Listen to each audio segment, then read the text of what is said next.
Hi, Michael Sheridan here. Welcome to So You Think You're Awake, the show all about your dreams, the real ones you have at night that reveal everything about your character, your life purpose, your spiritual gifts, what is holding you back and why, what you need to focus on now in your life to move forward. Last week I had Susan Pullen from true-radiance.com on the show. That was a lot of fun. My intention with having her on was to show how consistently dreams push you in the direction your life must go for maximum benefit. In Susan's case, over many years, she was repeatedly reminded of her special blend of counselling, teaching, and energy healing. She also has channeling and the very unique ability to manipulate people's karma. I love that one. Yes, it is very uncommon to see someone with so many abilities. That alone screams where you need to be working. The special Pike's Place blend of skills, that's a Seattle reference, Susan has, is also very refreshing to see. We don't just have carbon copies of abilities that other people had. We are each unique. Using our unique special abilities is one way we pay our karmic debts. Karmic debts are obligations we have to do certain things at specific points in our life. Where do these debts come from? How come we already have obligations when we just arrive here fresh? Well, the answer is really simple, but depending on your perspective, it can seem completely mad. You're not a body with a soul. You're a soul with a body. None of us is from the earth plane. We're all actors here on a giant stage. We use this stage to unearth treasures about ourselves and restore our former awareness. Life and reincarnation are analogous to playing a video game with infinite lives and advancing through the levels towards your goal. Karma is like challenges in the game that must be completed before you can advance. For instance, you must develop your channeling ability before you can move to the level where you use it to help others.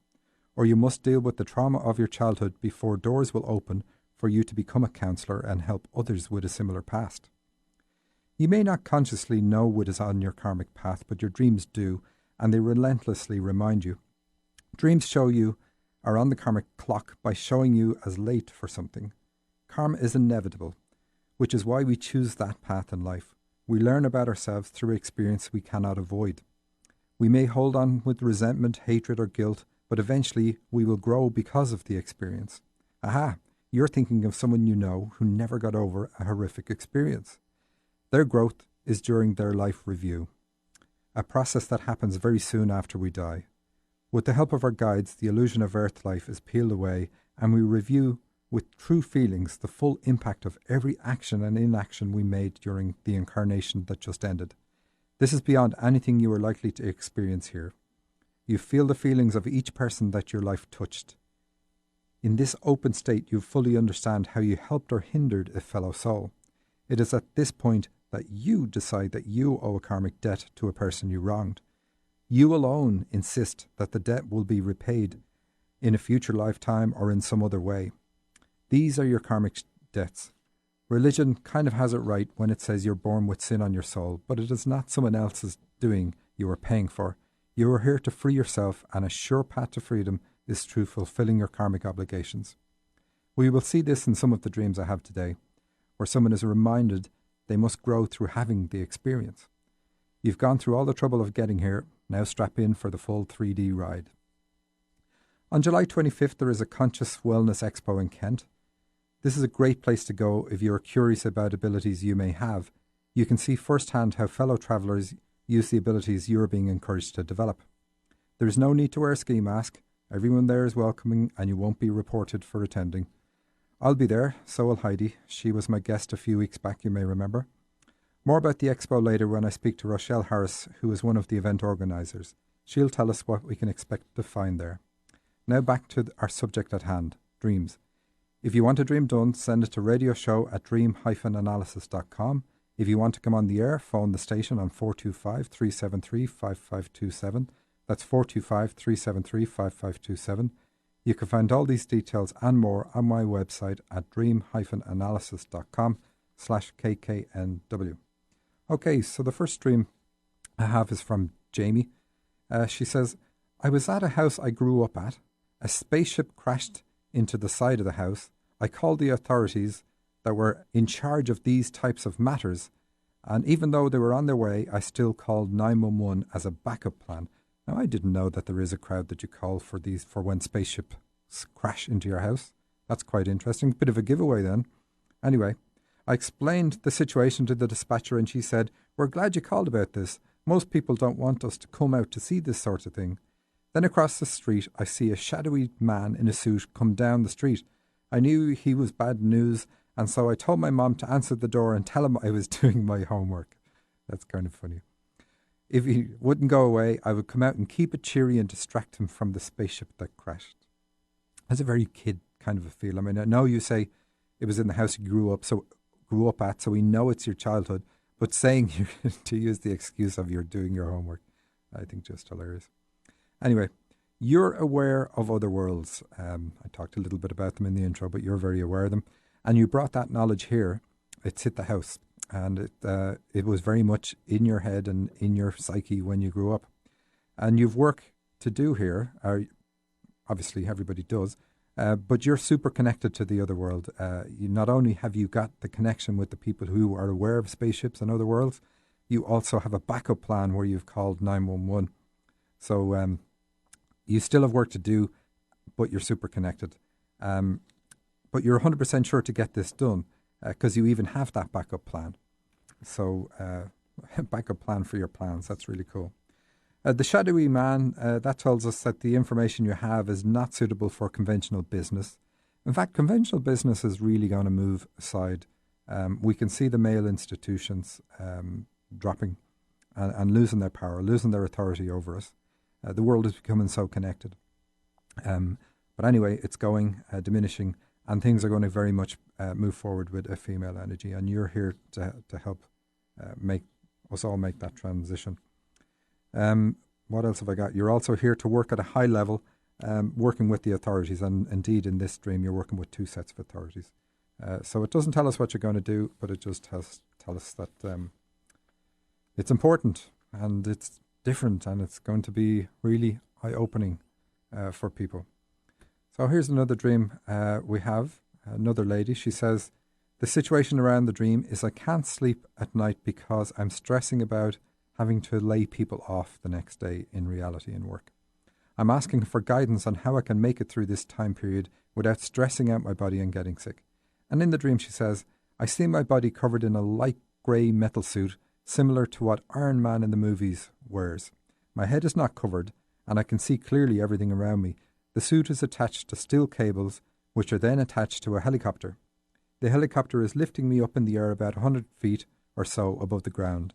I'm looking around and enjoying the view. I then wake up. Okay, so thanks for the feedback or for the comment on what's going on in your life. So that's extremely emotionally stressful for you. And this dream, unlike almost any other dream, is trying to get you to suppress your emotions and just use your head. It's the only part in the dream that of your body that is uncovered. And Iron Man, the device that he wears is to protect his heart. I mean, that's what it's all about in the movie.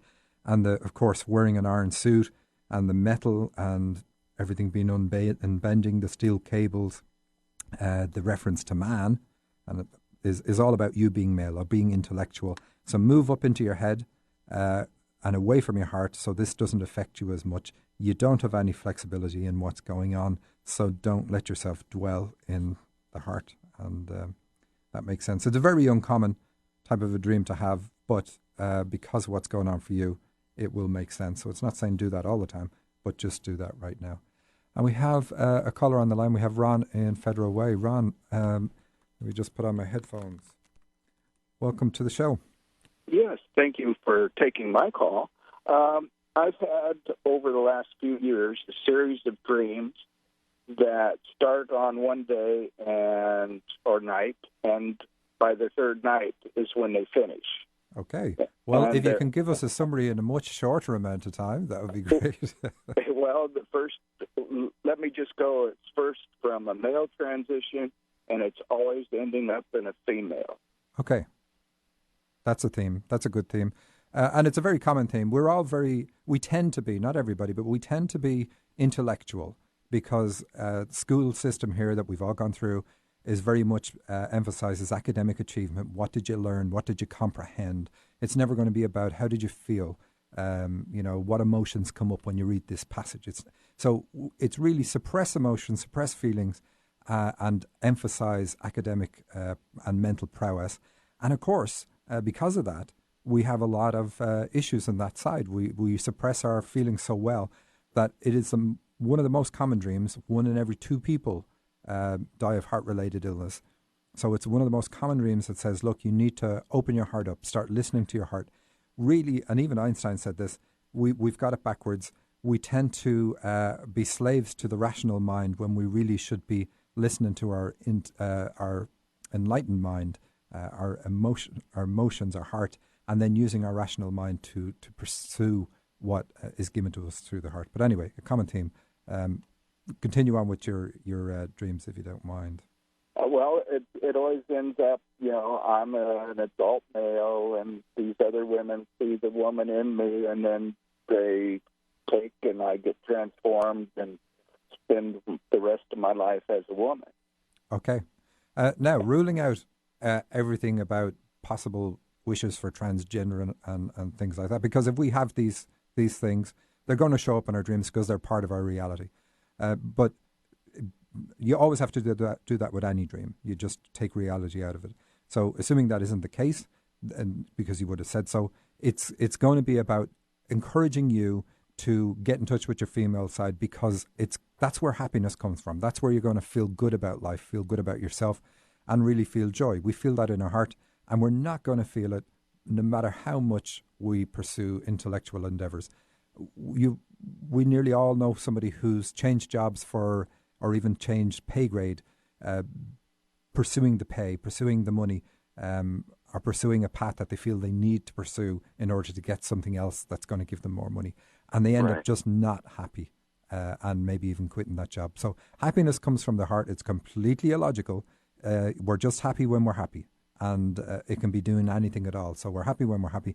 And our heart tells us what's going to make us happy. And then we can use our mind, our strong mind, to help us pursue what our heart tells us to do. So you obviously have a strong intellect because of the emphasis in your dreams that it's saying, okay, move from this way of being to this a more open female side. So what has female energy got to do with? We all have it.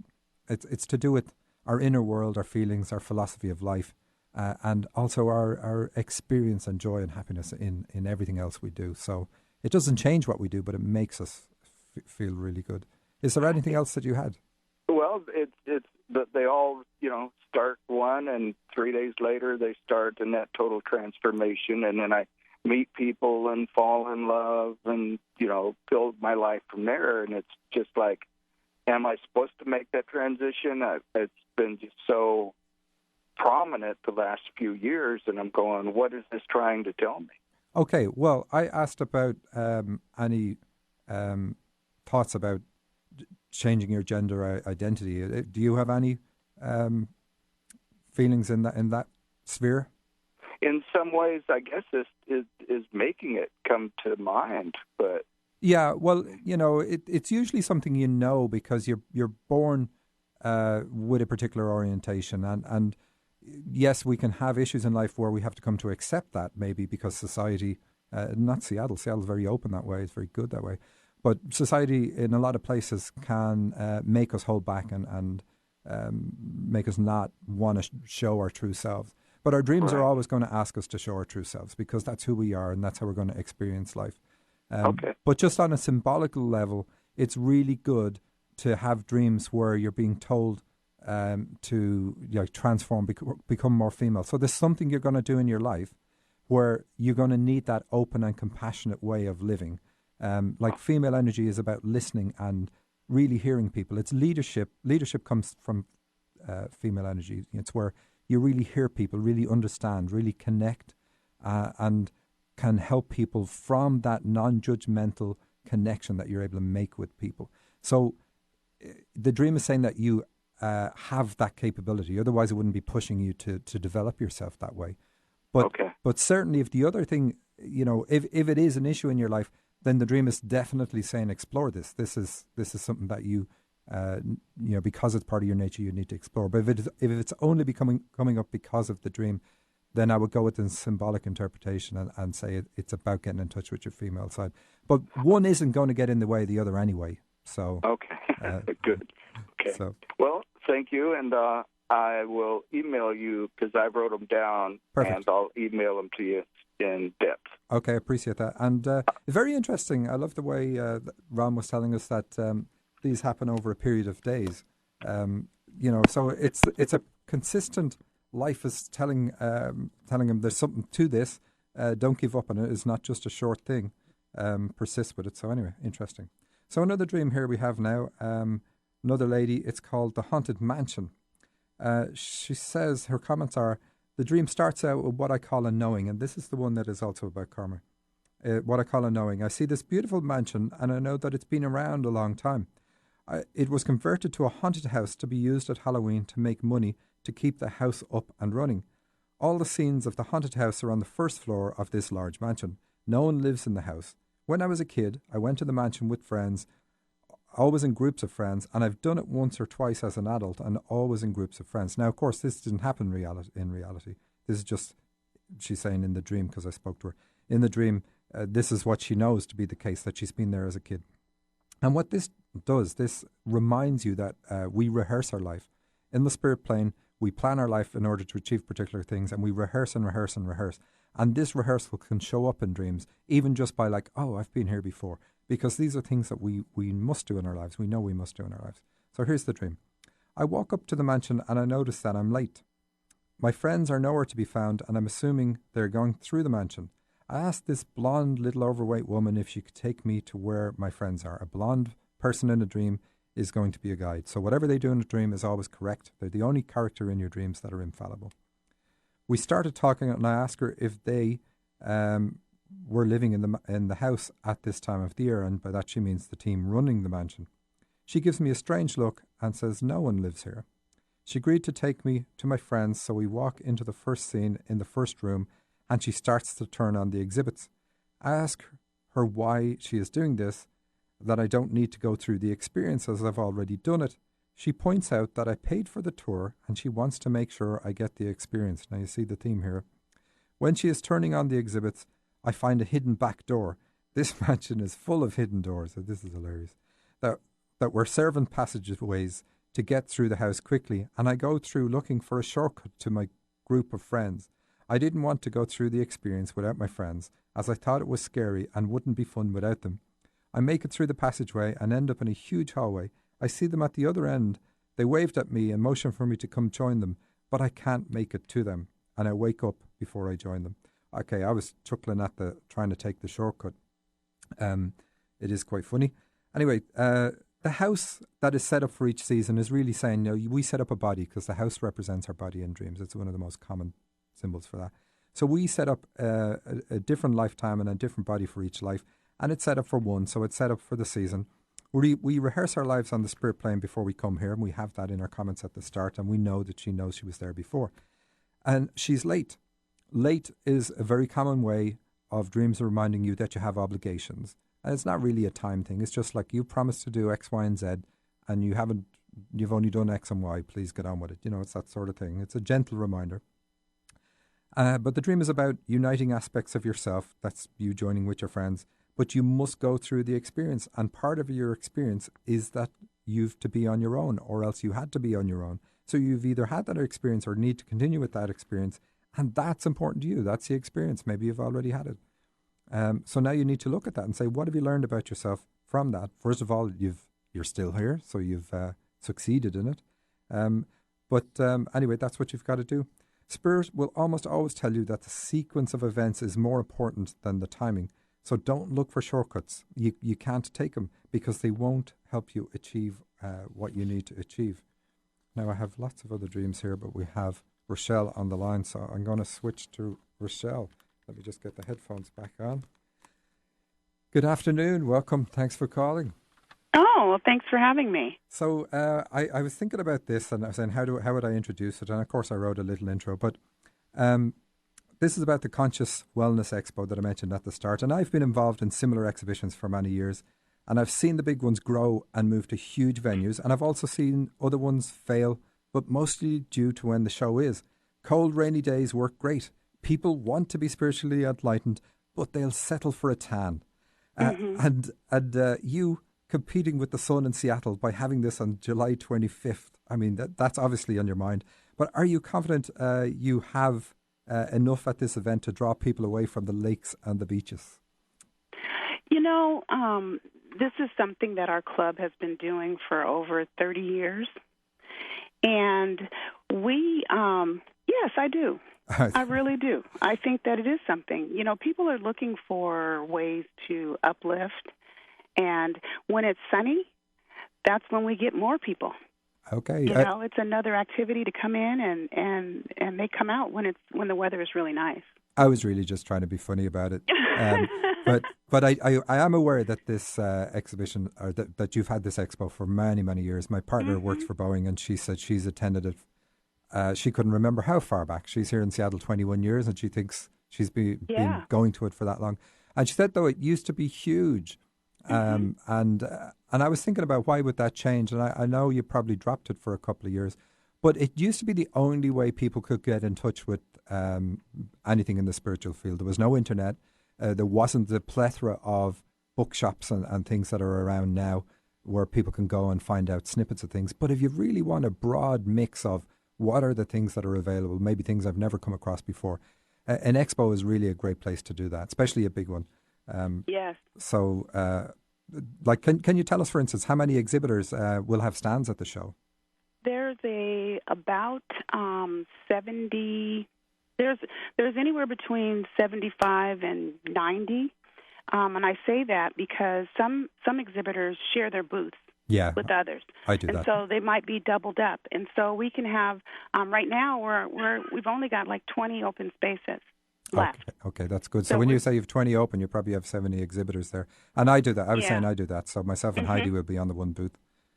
So it is common. People cut the cost down by doing it that way. Yeah. And it also it allows them then do offer things that they do at a lower price to people who come along. Exactly. And so we also have, an exhibitor, for example, East West Books, that will have different people that come in. Yes. To their booth. So, there may be 4 or 5 or 6 different exhibitors. Great. At a booth like that one. So, there's a big variety of people that participate in this event. And you're also going to have speakers lined up. Can you tell us a little about that? Have you already got that? We always do have guest speakers. You've been a speaker for us in the past. About dream interpretation. We have people that talk about the mystery schools. We have healers that talk about their various modalities. We've had numerologists. So we've got, the speakers are on the hour, and they do about a 50-minute presentation with questions and answers so that you can talk to them up close and personal. Yeah. And, people really enjoy that time hearing the speakers. We do announce that, when they're going to be coming up. We also, and it's been a big draw, we have a program book that we put together for each of our events so that, when you leave, you've got something to take with you so that you can go back and, you might think, oh, my goodness, how do I get a hold of this person? Well, that's the perfect way. Yeah, yeah. And I do find the speakers are a big draw, in fact, and that's one of the things that distinguishes your event, and I really like that. But is there a website that people can go to see the list of exhibitors and who's speaking when? Oh, absolutely. Yeah, we are in the process of still putting together our speaker docket, but we have our website. It's bepcweb.org. B as in Boeing, E as employees, Parapsychology Club, bepcweb.org. And then if you go to the Expo tab, you click on that, and that'll take you right to the various things about our expo. And if you go to the floor plan, that'll show you where everybody's going to be. And we, get that updated about once a week. And it's current as of April 24th, so we will be updating that again. Okay. But right before the event, you can go and take a look and see who all is going to be there. And even with some of the names as we get closer, we will be putting together our program guidebook that'll have more information about what they will have in the various booths. Oh, very good, very good. I do have the link that you mentioned to the expo on my own website, so people can get that there as well. Excellent, yes. So what about cost? Should people bring money? And, I did mention before, exhibitors usually give lower cost examples of what they do, and some give freebies, Yeah, there's and yes, do bring money because the admission is free, but the various vendors, there's different things for you to buy and different services. So whether you're in for a reading, a healing, or if there's a vendor that has, natural soaps or various crystals, different items that you may want to purchase, you want to make sure that you do that. And most people have the Square or have a credit card machine, but not everybody does. Yeah, so bring cash. So it's always nice to bring cash, but to get into the event, it is free and to the public. And the speakers are free. The speaking engagements are free as well. Yes, they are. Mm-hmm. Yeah, so you can get a lot from that. And this year, we are doing a fundraiser with Northwest Harvest, and we're encouraging people to bring non-perishable food items, and or diapers to this event, and then we're going to give them a coupon to attend one of our meetings. Okay. For free. So as a result of that, I did mention before, or you mentioned before that you still had about 20 slots available. So if there's any would-be exhibitors listening, they should contact you to join the show. Will they get the contact details on that link? Again, I'll put they've got the applications, the vendor applications right there. All of the information, if they want to post the flyers up on their website, any of that information is right there on that Expo tab, so they can get an application and sign right up. Yeah, okay, absolutely, and get them in soon. All right, okay. Well, thanks for coming on and telling us about it. I do think they're a great thing, the expos, because you get so many people and you get such a variety. So usually if you go with a group of friends, you can split up and you'll find something you like, even if it's just looking at the books, etc. Yeah, and we give away door prizes. That's true. People, all the vendors, contribute to the door prize drawing. Anybody going to win enlightenment? Is there any big prizes like that? All right, thanks, Rochelle. Thanks for coming on. All right, Michael. Bye thank now. you. Bye. Okay, so that's it for this week. I'll just say that I have an online course starting on September 6th. I've been badgered by a few people to set that up. And there's a possible in-person course in Seattle on May 16th and 17th. I'm not 100% sure if that's going to happen, but it may do. Anyway, that's it. That's it for this week, and I will see you next week. Thanks for listening.